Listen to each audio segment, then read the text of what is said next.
Hey guys, and welcome back. This is Chosen Architect, and today, have you ever wanted to mine a 5x5 area out really quickly? Well, today's the video for you, so I hope you guys are ready. So heading back into our world, man, I have done just a tiny little bit of mining. I ended up getting myself just a tiny little bit more iron, and man, I realized that this tool is great. It is really great. Having Silk Touch is also great. And there's some other things I would like to add to this saw so we can swap saw blades and everything. But a normal pickaxe is still going to be better for things like diamond and other things like that, because we are still going to need a tool to be able to use fortune with. And so with that in mind, as you can see, my fuel tank is empty because I've been mining. With that in mind, I do want to go ahead and get an enchanting room set up, and I'm probably going to set it up right over here. Of course, my mining drill is, of course, empty. I did realize as well that there is such thing as a jerry can that we could use. Also, I did start to empty this creosote into these basic tanks. These tanks are really cheap, so I recommend using those. But yeah, a jerry can hold 10 buckets of fluid, and you can actually use it to carry around. And there's really no need to worry about this because you can just fill up your tools that use the biodiesel with the jerry can. At least I believe so. Kind of what the tooltip said. So while I'm setting this up, I did find these like spruce pantries that you can make. These are so cool. They're like little chests, but oh, they fit so well in this little area. Drop that in. I need to grab a little bit more stone to fill that in, but we're just about ready. I have 46 levels. Oh goodness.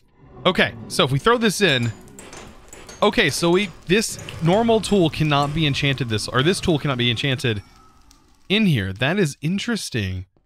Now, I did see that you can put enchanted books on this, but the fact that this can't be enchanted this way, I don't know if that makes it better or worse than a regular diamond pickaxe. Like, and let's take a look, before we even make a diamond one, let's take a look at what pickaxes there are. Now, I know a netherite pick is really, really nice, but are there better pickaxes than diamond at the moment? Because we do have amethyst, so this is mining efficiency 8.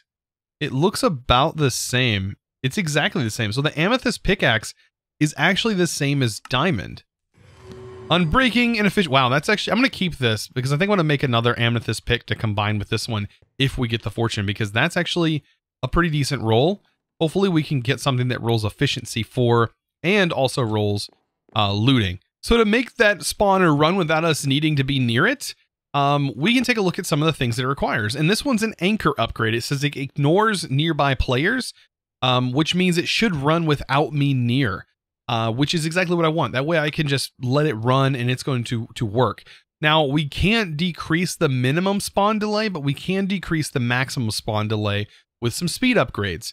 Not horribly difficult to make either of these. This one requires diamond dust, which, I mean, kind of expensive when we only have a couple of diamond, but hey, you know, I think it's worth it. I'm gonna go ahead and throw it over here with what power we have left of this machine. By the way, I think you can throw redstone in here. I think redstone does still work. Let's see, redstone, just in case, because I don't have this fully hooked up to power just yet. But if I throw redstone, you can see the power just shot right back up. So yes, this does still consume redstone as a form of power. All right, so diving back into Apotheosis, you can see right here, anchor, bam, we've made it. Now all you have to do is right click on our spawner, and this should keep this thing running regardless of if we're standing next to it or not. At least that's the hope. So if I get close and I right click on it, challenge complete, factory ready. So yes, that did do something. And I believe that's exactly what it did. Now, all of this experience is going to end up building up. There might be a way in here to collect experience. I don't exactly know because I haven't looked into that. But at the moment, I'm okay with the clumps doing its job and sort of clumping up and us just walking by and collecting a large quantity of experience. So this enchant, I mean, I can't beat it. I mean, it's just regular Fortune 3. So you know what? I'm going to go with it. We're going to go ahead and make ourselves an anvil, combine this up. I think that's going to be good, at least for right now. When it comes to diamond and things like that, I think we're going to need this. Yeah, this is just good on its own. Because at the moment, I have not had anything like this. So having Fortune 3, going to make harvesting coal and any other thing like that super, super nice. It'll be just another thing to have on us. So enough with that. I kind of want to get some more power set up today. And to do that, we are probably going to get into some mechanism a little bit more. And I want to get myself some biofuel generated. Now, we have access to potatoes. We have access to crops that we're auto harvesting. So I think this is going to be a good solution, especially early game for this. So to get this started, we just basically need a bio generator. So we do need some biofuel in order to get this started. So if I take some potatoes, if I have any, just available, I'm going to go ahead and crush these down inside this. Hopefully get some biofuel. Now, this is not hooked up to any power or anything. Like I said, you can use some redstone, but I need at least 2 for the craft. And then once these are done, we should be able to use this to generate power. And potatoes are really good for this. As you can see, it gave me 5 for 1 potato. Like, it's pretty nice for fueling. Now, I'm also going to need some power cables. So within mechanism, take a look at power. We're going to have ourselves some basic power cables. I think they're called energy. Let's see. Well, I guess it would be cable, wouldn't it? Or is it even called a cable? Yeah, it's called a cable. Basic universal cable. And this is what's going to power everything. So luckily, mechanism has made it a little bit easier now to route power. I think what I'm going to do is I'm going to have this mechanism crusher go on top. So like this. And have the biogen. Now this looks a little bit funny. That's because it's facing the wrong direction. You actually need to face it this way. And have the power routed out the back, which is what I'm going to do. I don't know if it'll let you route the power out any particular way, but this way I tend to like. And we should be able to set the input on the top. We can actually use the configurator, set this to item by holding down shift and scroll wheeling. And we can search for, let's see, items, just like this. And as you can see on the top, it's not showing that I can let items go in the top. Yeah, there's actually not a configuration for that. Huh. I'm wondering if it is on the bottom. Where is the item configuration? Because, yeah, I should be able to put items in here. Does a hopper like work on top? Man, this is going to be... I need to figure this out for a second because I don't remember that not letting you select where the item can go. Okay, so yeah, it lets it go on the top. Okay. That's what I was hoping. So if that's the case, I think this can push automatically. Push the items down. So we have auto eject on. And then not on energy, if we go to items, we have the bottom right here set to output, and then the top set to input. Everything else we can clear. Power can be on anything, and we should be good. Now this does not let me even configure the power options, but if I take a look, I should be able to go back here and then just feed the power back into this. And then this is pretty much going to make, this is going to make more power than this actually consumes. This is only consuming 20 RF per tick, whereas this is producing 140 RF per tick. So long as we feed this with some sort of fuel, we should be able to power our other machines, such as these two guys, which I'm going to go back here and just connect the power to. And this works out perfect. Like, this is a nice amount of power to get to these machines and or any other machines that we need to hook to this. And there we go. So we can place a hopper on the top, or we might be able to place a chest. I think for right now, I'm just going to use a logistics transporter and then use a chest. So for this, I can place the chest. I mean, I would place it up here, but it's probably going to get caught up in that. So, I mean, I guess I can just place it right here and then run the cable up like so and into this, and that'll work fine. Now, on this configurator, you do have to set this mode by holding shift and clicking on the bottom to set that to pull. And then we'll just fill that with some potatoes.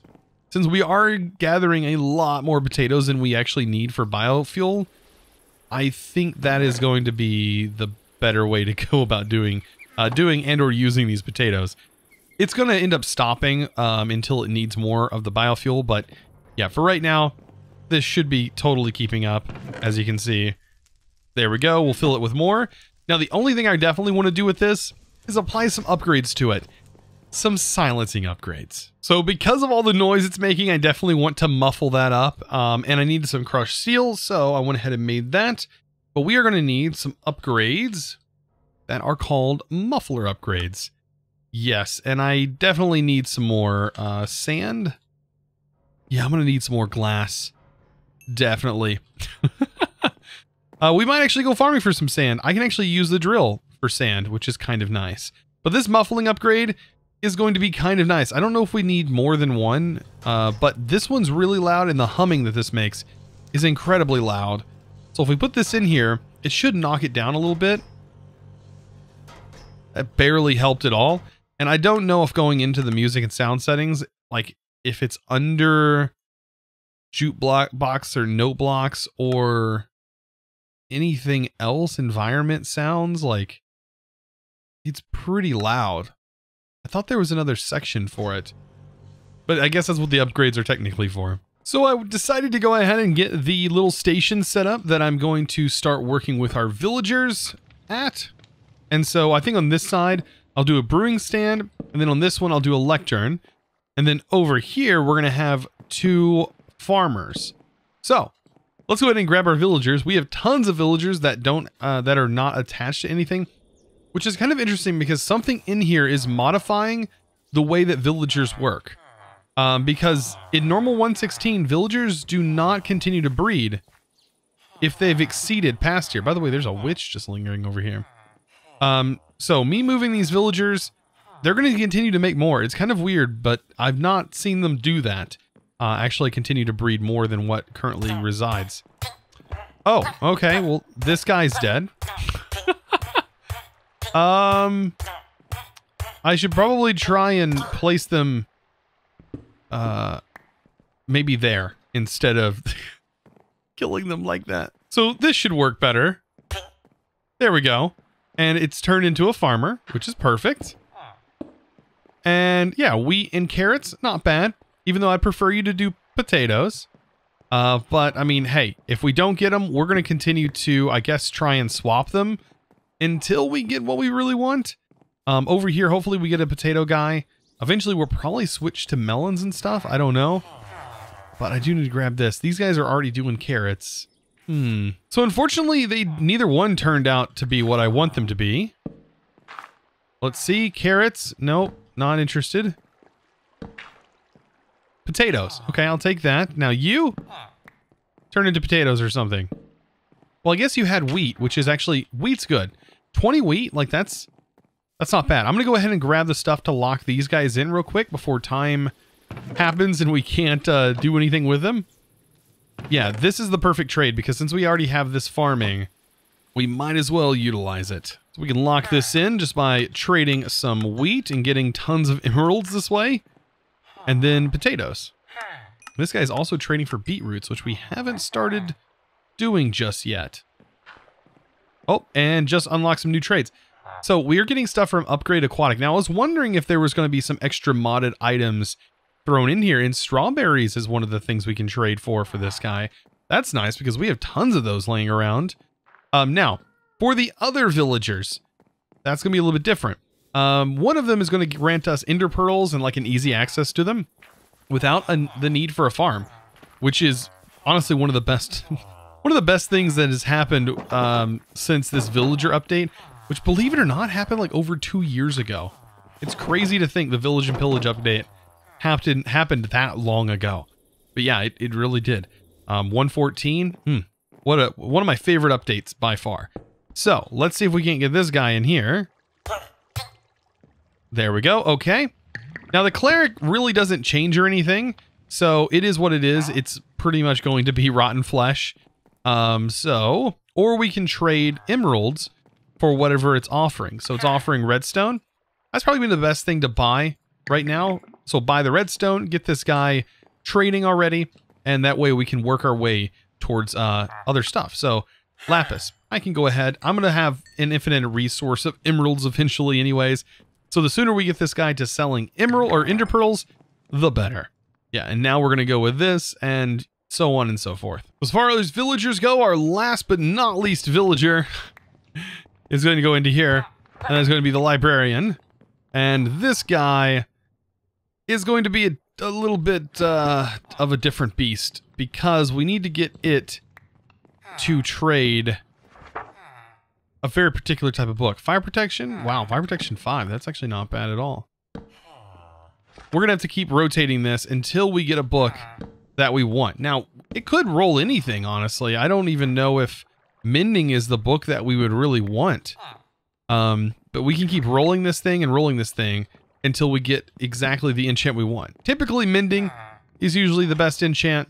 I mean, but we do have modifiers that make things indestructible, so, I mean, honestly, mending isn't even the greatest thing in the world anymore. So this book right here seems kind of interesting. Excavating 2? Harvest additional blocks in a radius? Okay, that's a very interesting enchant. I think I'm going to kind of stick with this. We may have to farm a lot of these different enchanting guys. I don't know, like that's kind of interesting actually, getting that enchant. So I'm gonna definitely farm it here. We have so many seeds, I don't really know what to do with them. But I'm gonna continue to farm these emeralds and I'm gonna grab that enchant. We're gonna put it on our pick here and just see exactly what it does. I have no idea. I mean, they could do all kinds of stuff. All right, let's see. Hopefully I have enough stock here to be able to fully buy this guy out. All right, we don't have enough stock there. Do we have anything I can sell to this guy? Let's see, gold and rotten flesh. I don't think we have enough rotten flesh. No, we don't have like a sufficient mob farm yet. Gold, I definitely don't have enough gold to do that. This guy, I mean, I could buy a shelf. That's probably going to be the best thing to lock this in. I'm going to go ahead and lock that in and then just continue to farm this guy over here for potatoes until we get what we need. I think he's done restocking for the day. So I was just thinking my wheat farm seems definitely a little weak, but I was looking right here and there is a growth or a lamp of growth that we can technically make. All I need to do is grab some blaze powder and I already have this. I've mined up a rock root. It does show up right around kind of, I guess it can show up anywhere. I don't know. I've kind of found it in caves and elsewhere, but this is from Druidcraft and it says it accelerates the growth of plants and baby animals within a 5x5 area. So if that's the case, we should be able to use this as a way to farm. And I wonder, so if it's a 5x5, I can have this on a post. And luckily for us, that means we can probably just place it right on top of this, right? Or even in it. Does that make sense? Did I just place that inside there? It is in there. I mean, but technically it'll get broken. Okay, so there we go. Can I place a fence down? Oh, wow, I can. And then we can place this on top. And now this does that thing, and it technically grows the crops. That's kind of cool, actually. Now all I need is another one for that, because if it does it in a 5x5, like, yeah, this should definitely function. So I'm going to go ahead and buy this. Now, I'm sure excavating 2 is not the max. I bet this goes up, right? Excavating goes... Oh, no, 2 is the max. Harvest additional blocks in a radius. So if we apply that to this, let's just look at this, because we could potentially make this unbreaking so long as we get another efficiency on here. We're looking at a potentially powerful pick.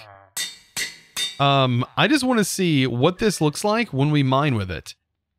Because if this does like a 5x5, that's kind of crazy. Okay, so this is mining a 5x5. And all of the blocks are dropping. Now understand this. We can make this pick unbreakable. 100% we can. And we can make it completely indestructible. Now at this point, it does not have the high enough efficiency for me to want to do that.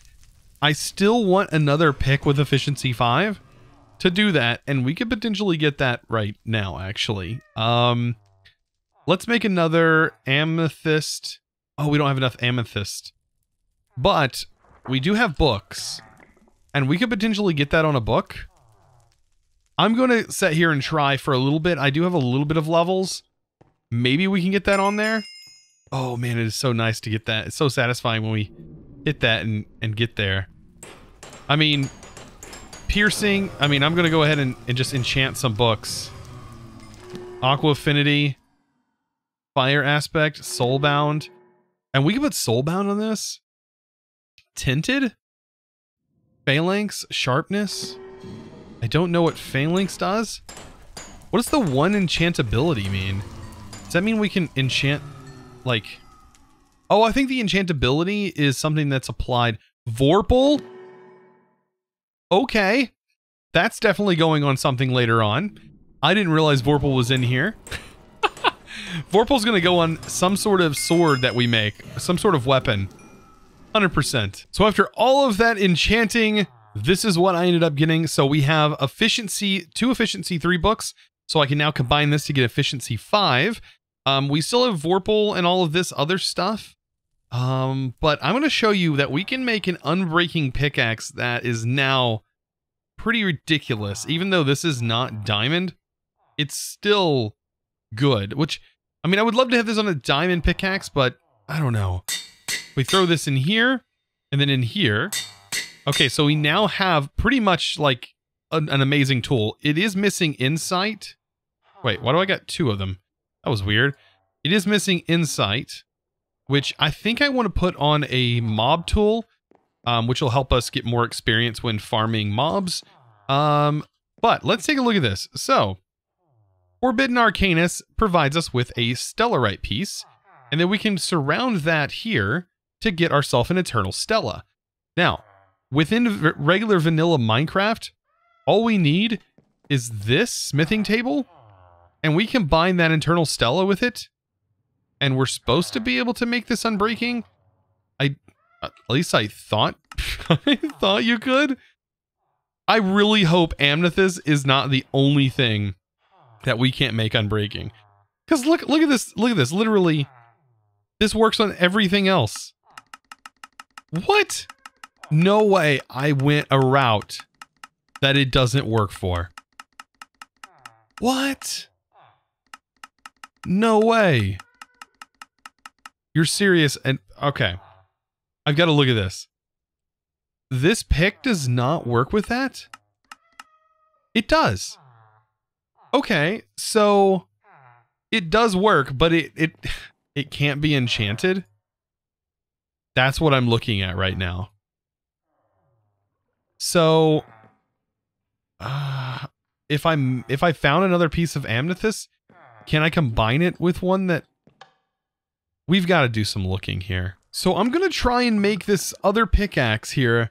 I did a little bit of mining to get that all, get some more amethyst, but because it's actually found a lot in the mountain area, apparently, I'm gonna waste this on here. I'm gonna waste it. That is now made indestructible. Can I combine that to this? I can't. Indestructible. Okay, what is it losing? Nothing, but we need 33 levels. We can do this. We can literally do it and make it indestructible. Oh, thank goodness. That is so weird how that worked. Like, we already have 26 levels. I stand here a little bit. We're going to have the experience. So all we have to do is throw this now together. Now I'm noticing it has Fortune, Unbreaking. I guess the Unbreaking 3 disappears. That may be why, because it has Unbreaking 3, that we couldn't apply the Indestructible because it had Unbreaking 3 on it. So now that we have it set like this, we have an incredibly powerful pick that we can mine with. Oh, this is going to just destroy these mines. The only thing I wish I had was a backpack mod that was readily available. And I also wish I had some way of just removing, like with nulls. Like, there's nothing in here for that. Like, how am I voiding cobblestone and stuff? I need a backpack mod. So yeah, this is absolutely ridiculous. Oh, and this has fortune on it. Like, oh man. Yeah. This is going to get crazy real fast. Like, the gravel is the only thing that, like, and I can just stand here and mine this. Look at that. There's another XP. Yep. This is, and it's unbreaking. It's just never going to break on me. So I hope you guys enjoyed today's video. Of course, I want to get a huge shout out to one of our Patreons over here on our sponsorship. And that is going to go to Ted Eddies. I think that's right. Ted Eddies? Thank you so much for your amazing support over on Patreon. Guys, if you're interested in becoming a Patreon yourself, of course, you can find that link down in the description below. I really would appreciate it. It does help support these videos I make, especially when they don't do so well. That helps to definitely give a sort of back cushion so my wife and I don't have to stress as much. But anyways, guys, thank you so much. I hope you enjoyed today's video. Of course, if you did, be sure to click that subscribe button if you haven't already, and also give this video a huge thumbs up. I really appreciate it. Of course, I'll see you in the next episode. And as always, thanks for watching.